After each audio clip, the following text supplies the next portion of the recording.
Welcome to the official YouTube channel for the Colin Cowherd podcast. Go on, hit the subscribe button. There you go, right down there. If you want to be among the first to hear my weekly takes, NFL, college football, more, right there.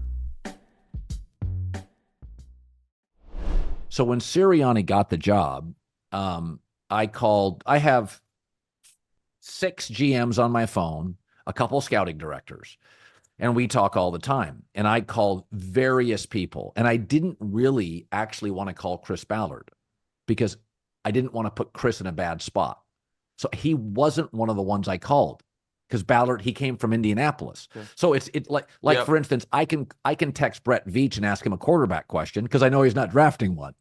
Right. But But I didn't want to ask Tom Telesco, a friend, about Tua and Justin Herbert because I knew he needed one, and I didn't think it was fair for me to poke and prod in that space. So I tend to I tend to source my people non-sensitive areas that are not neutral parties on whatever you're talking about. Right. So you asked Ballard about Sirianni when he was there. Now I can ask him now about Sirianni. I felt comfortable asking Chris post-success, been to a Super Bowl. But I called two people that I went and looked up Sirianni's resume, where he'd been. 2 people both said the same thing. I don't know if he's ready. I don't know if he's great on his side of the ball yet. And there's a distinction here. You can bang on Jim Harbaugh, but he gets the offense right everywhere fast. You can bang on Nick Saban. He didn't win big at Michigan State, or LSU, year 4, he was losing games. The defense gets better immediately wherever Nick Saban was, including the Miami Dolphins. Lincoln Riley, offense is brilliant the minute he arrives. Yep. Nick Sirianni, that article at ESPN said people didn't respect his X's and O's on offense. X's and O's. I know. So that literally was exactly what I heard from my sources, which was he's not good enough on his side of the ball. He's not viewed as an expert. Like I'll give you another one. Matt Eberflus. You can say what you want. That was the best defense in the league the last 7 weeks of the year. And they didn't have the best personnel. As soon as they got one pass rusher. Right. Which is why I think. So you can say what you want. Like Steve Spurrier may not have been the best this. His offenses were good at Duke. They were great at Florida. Like, he knew offense. So the difference with the Jalen Hurts thing is yes, he did transfer, and there may be some of that. But there's a competent coach in Pete Carroll and one in Nick Sirianni. I mean, that opening press conference was a glimpse into he was over his skis when he got that job. So listen, and I also think you can't have your coach be a shit talker unless you're a team of shit talkers. If you're, sorry, my dog's running around, but it's fine.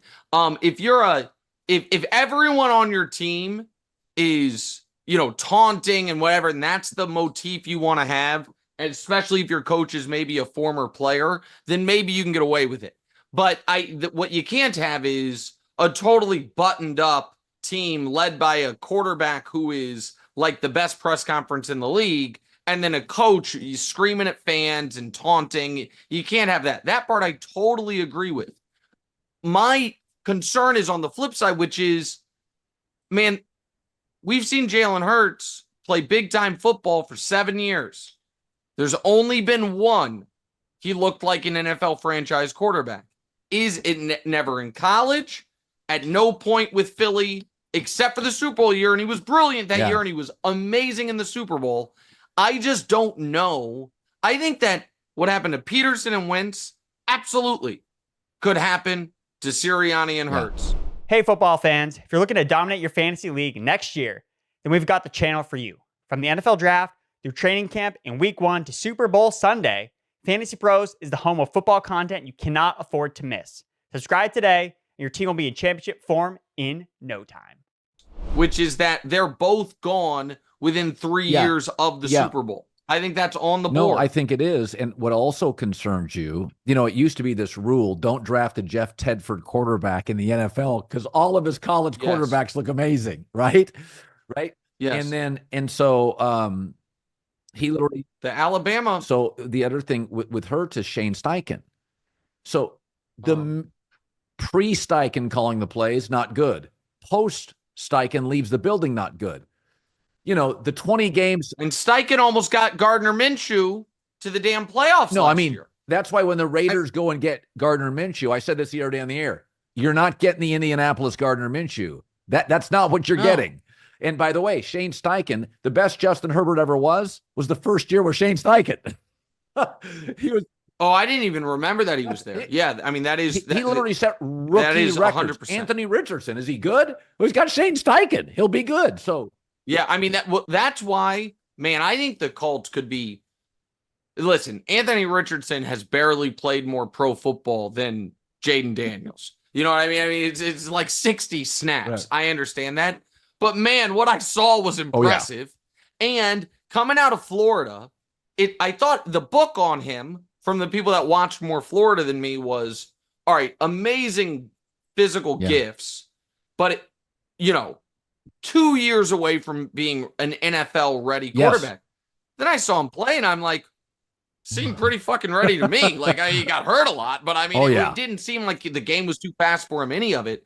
Now, maybe the fact that he suffered 2 significant injuries in 4 games makes you think maybe, that's going to be a problem. I don't know. But Indy's that whole division to me is interesting because you have Jacksonville, which I can't quit my guy Trevor. I still believe in him. The Texans, who, some people are going to, that will be the trendy team. They're like, this is the team that'll beat the Chiefs this year that people like. And then no one's going to be on Indy or Tennessee. Now, I don't like the direction of the Titans. And I don't trust Levis. But the Titans, who thinks the Titans are competing? The Titans, who are spending money and doing things like a team that can win. And then there's the Colts just sitting there.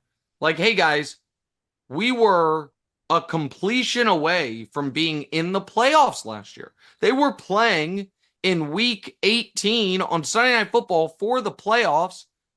And if Richardson's good, man, they could be a dangerous team. Hey, are you not playing best ball at DraftKings? My opinion, you're missing out. DraftKings Best Ball Millionaire Contest is their biggest fantasy contest ever. And that's saying something.